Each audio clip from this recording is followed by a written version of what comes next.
I was going to do this a little bit earlier, but things got waylaid. And last night, plans were for a show, but unfortunately, a variety of things happened yesterday, including, and not limited to, the fact that I spent the day on a chainsaw. And I've still got all my fingers, all my toes where they should be, so we're doing okay in that regard, touch wood. I'm on my way to go and pick up a chainsaw that needed to have a little bit of work done on it. Don't lend your chainsaw to people. That's the lesson I've learned. But anyway, go and pick up the chainsaw and helping clear up around the property. So we've got a big, I don't know, what do you call them? Not a stump grinder, a wood chipper.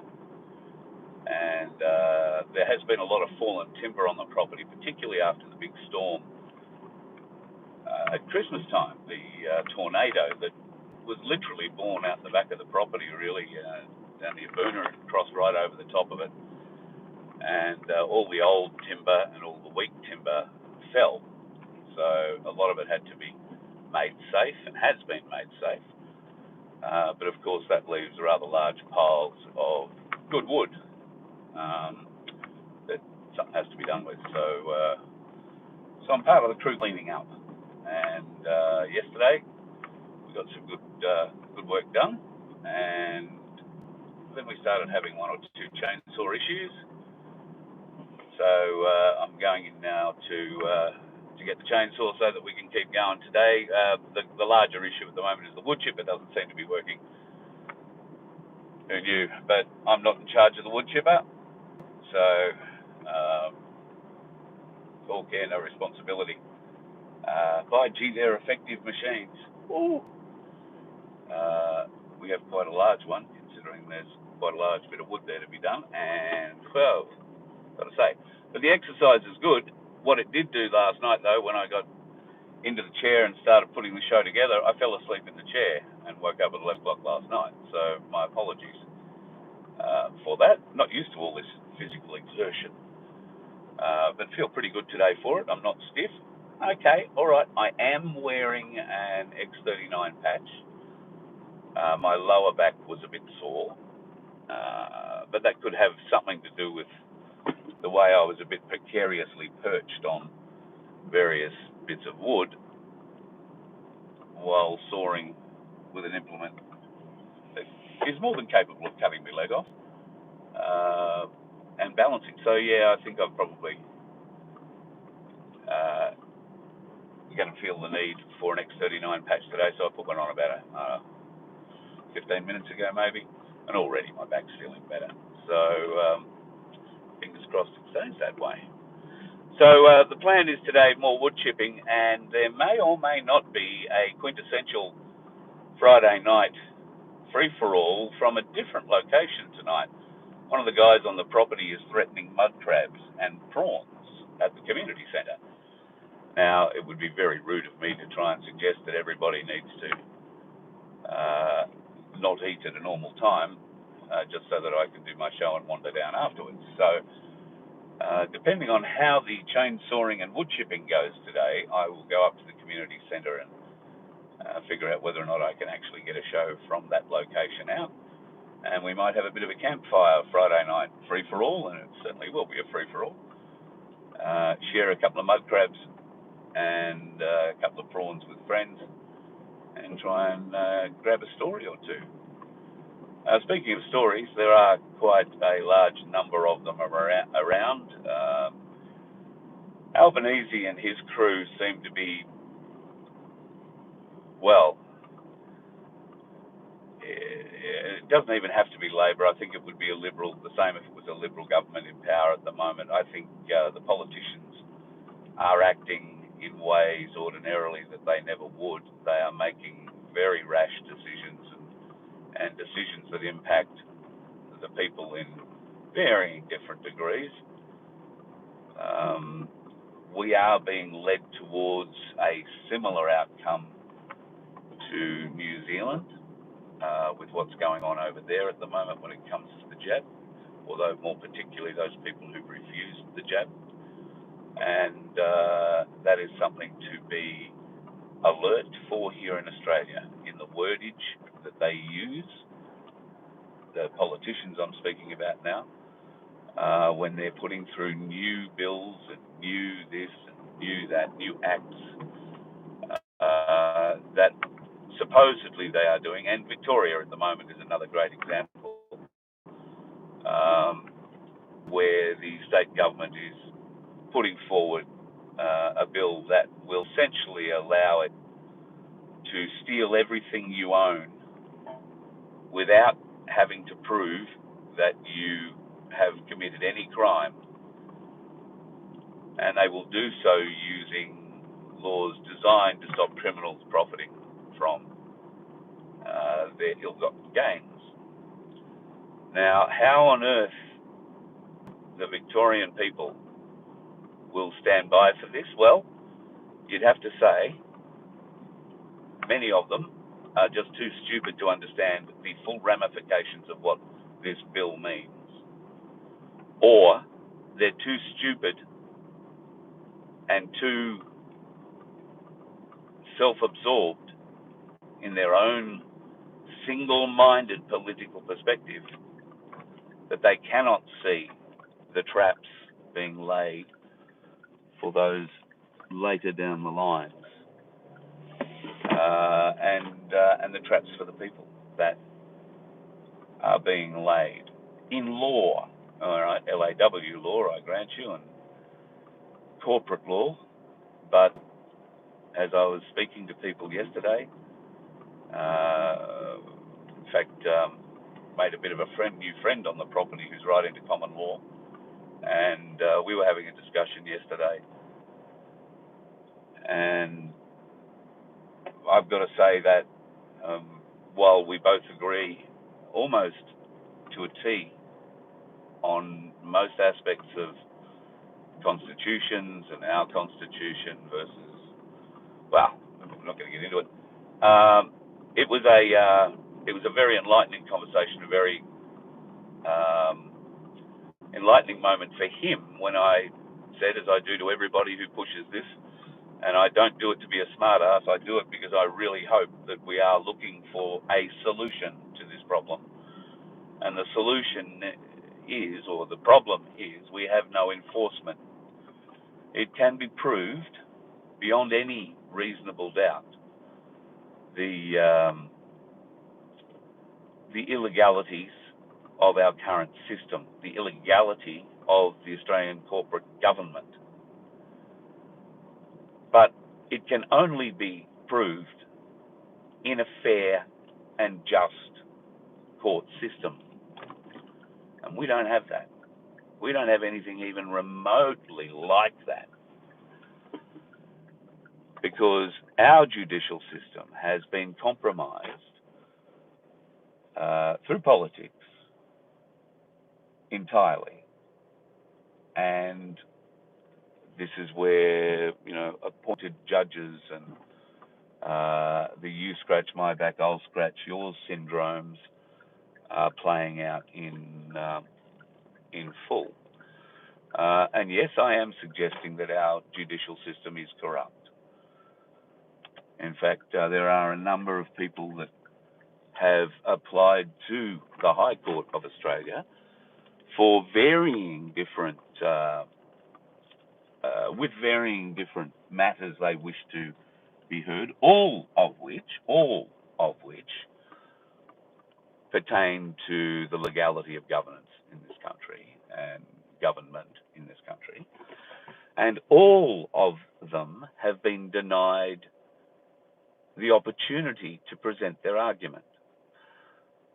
And they lie about the reasons as to why they won't hear this case, or this case can't be heard. So until we have a judicial system by, for, and of the people, or at least a judicial review system, call it the pub test, the removal of these loopholes, and I think a lot of that will happen with the removal of the government and their illegalities. However, there will still need to be laws, and there are under any common law system. And in fact, they're not too hard to follow. If you follow God's 10 laws, you probably won't have too many troubles in the world. Just saying. So, yeah, some interesting things happening in America too with the Biden-Kamala Harris farce of an election. They've been suggesting now that, well, for some time, I guess, that Trump is too scared to debate Harris. Well, it looks like that's not the case. They've now scheduled 3 debates. And I don't think Kamala Harris is going to perform in any of them very well. But who knows? Weirder things have happened. There are some very, very interesting and disturbing things happening around Trump at the moment as well. Those people who are sending me that information, thank you very much. I am aware of it, have been aware of a lot of what's being pointed to me, including the Freemason video, for some time. So it's interesting to watch how the world plays out. And I'm not going to say too much more about that at the moment because there's more of that I'm looking into. So, and I have a feeling that snake has many heads. So we just need to be a bit aware that frying pan on one side, fire on the other. Be careful which way you're leaping. And central bank digital currencies are going to be, and digital ID are going to be main players in this across the course of the next 2 years or more, as they try and ram this into us in very much the same way that they rammed into us the unlawfulness, all the unlawfulness that they partook of during the beat-up of the pandemic. Oh, you'll be pleased to know that the bird flu in Victoria, New South Wales and South Australia has been somewhat contained. And while I don't think the birds are allowed to be trafficked or moved from properties yet, they are allowed to free range again. So maybe the bird flu is not going to be as bad as we had predicted, mainly because there are so many people all over it. I did see an article yesterday saying that monkeypox is coming back with a bit of a vengeance, though. That's the Mpox variant. M for monkey. You'll get it. You know if you know. So don't be too concerned about that one either. I wouldn't have thought. I don't give medical advice, but the cold I've had, or the flu I've had for the last couple of weeks, while it did knock me around, didn't come close to killing me. I have had and been much more ill at other times of my life, particularly with ear infections, ear, nose and throat infections, tonsillitis and that sort of stuff, particularly when I lived in Victoria. It's part of the reason why I live in warmer climes in the colder times of the year, because I get these terrible ear infections. And it travels down, lose my voice, lose everything, can't swallow, bloody tonsillitis. They should have taken my tonsils out when I was a kid, but for some reason they decided they'd experiment on me by leaving them in. So anyway, touch wood, haven't had that problem since I moved to Queensland. And I'm very aware of cold wind in my ear holes, like we all should be as we get older. Biden has done an interview which most people, I think, will find a bit of a giggle, because as history will tell it, he has actually given 2 narratives in answering one question. And depending on which way the wind blows after the election, either narrative could be remembered in history. What is the narrative about? The peaceful transfer of power after the next election.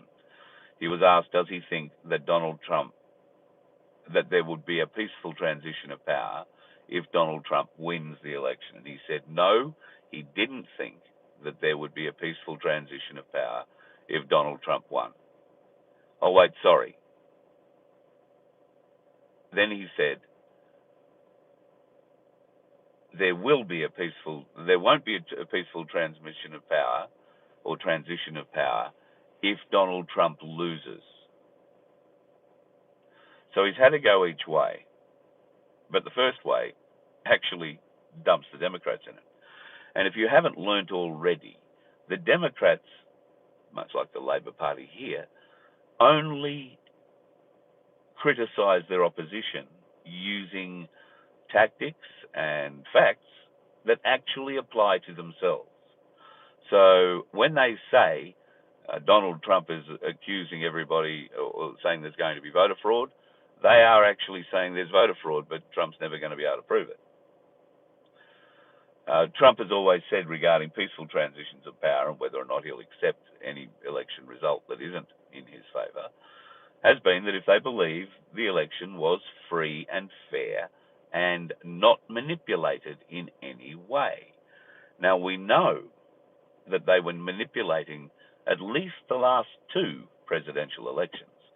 And we know that their manipulation, their algorithms, failed to take into full account the swell of popularity for Trump when he took on Hillary Clinton in 2016. Now, they did take into account that he'd done a pretty good job and the people liked him a lot in 2020. Once again, they fiddled with their algorithms, but unfortunately, they didn't do enough fiddling. And once again, Donald Trump was storming to an unassailable lead very early in the night when, for the first time in US voting history, they stopped counting. At 10:30 at night, in 5 or 6 key areas, they just stopped counting. Now, when everybody came back to work and turned on or woke up the next morning, all of a sudden there were these huge spikes, you might recall, in votes for Biden. Now, all that has been tracked. We've known that for years. This is in part what the white hat fantasy has been born out of. But what we haven't seen is any prosecutions or any real significant heads being brought forward to make answer for those things. Why is that? Why is that? Is it because they are still trying to catch more people? God, I hope so. We know that the deep state is called the deep state because, well, it's deep, isn't it? And a lot of its members are hidden and unknown to each other. They are all working in closed cells, if you like. So it's only when the end of times come for them that they are triggered to come out and do what they have to do, or try and do what they have to do to keep the cabal actions going forward. One of those things might be an attempt on Kamala Harris's life as she is campaigning, because they saw the huge uptick it gave Trump. So there are many questions over the Trump assassination attempt. Many, many, many questions.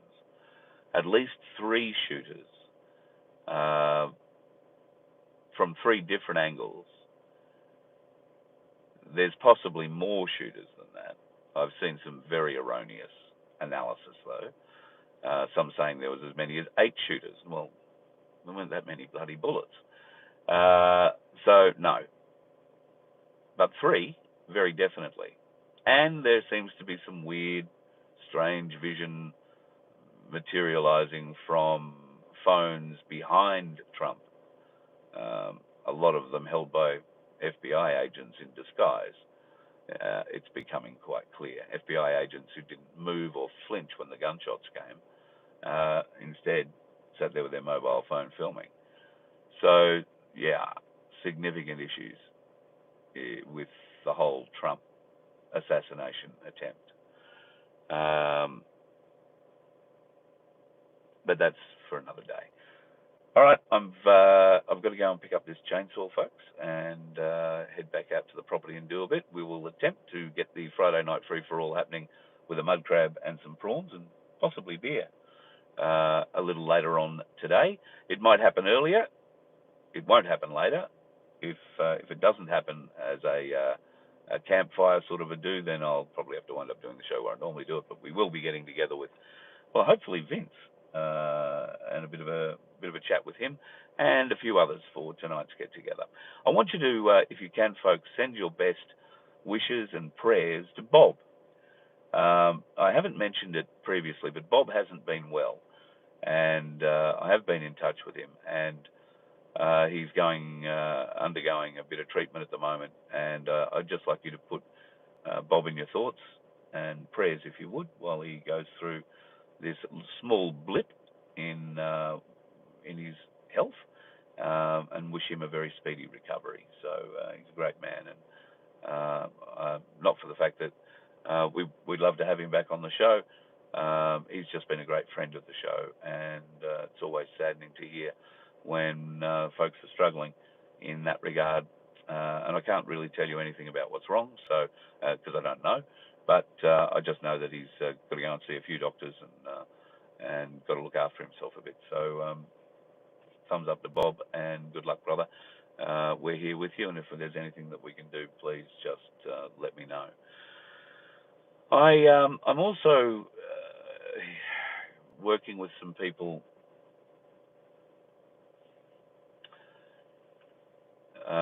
in an area that we were touching on a couple of years ago here, and I was pretty vocal about child abuse in various states, but I mentioned Tasmania by name. Now, there is some horrible shit that goes down in Tasmania, and I'm going to have a bit of a talk with a couple of people today about what to do about it. There are many people who know a great deal about what's going on, but it is extremely dangerous for them to be exposed in any way, shape, or form. Now, this makes it extremely difficult for me or anybody in my position to be able to tell the story. I'm trying to find a way where we can accommodate people's security concerns and balance that off against the public's right and need to know about what is going on in some of the towns in Tasmania. So it is a very delicate area to try and work in, and I've got to say I'm stumbling through it like a bloody elephant in a china shop. So to the people involved, I apologise for making this, maybe it seems to you, more difficult than it needs to be.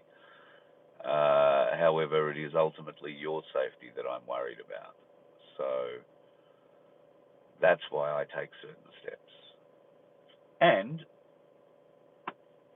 got to try and protect ourselves as well. So I know I'm talking in tongues. For most people, you won't understand what I'm doing, but for the people that I have been dealing with here, they will understand exactly what I'm saying, and the message is to them more than anybody else. All right, folks. Tom, I went and got the chainsaw, brand new chainsaw, can I just say? And I think it's had 3 tanks of fuel through it, and somehow or other can't keep a chain on. So that'll be fixed, and we'll go forth and get a little bit of wood chopped up. And thank you for the opportunity to be able to help around the property. That's really, I'm enjoying it. It's got a little bit of exercise for me too, but it's a lovely way of giving back to the community, because that's what we do in these sorts of places. If you are living in one of those communal environments, then you help out where and when you can. I am no diesel mechanic, so getting me to try and fix the wood chipper is like putting Wheel and the Wrecker in charge of your house build. So we won't be doing that. However, it's my chainsaw, and if I break it, that's okay. But I'm happy to go and saw up as much wood as required so that we can get it into the chipper, and then throw it into the chipper. I'm just going to stand well back from it, because I'll be honest, the thing scares the bejesus out of me. Very, very, very dangerous machines. So If there is no show tonight, folks, don't automatically assume there's been a wood chipper or a chainsaw disaster. Might have just been a close call. There are plenty of dickheads with chainsaws and wood chippers on the roads too, I guess. All right, folks, go out, enjoy your day. Have a good one. See you soon.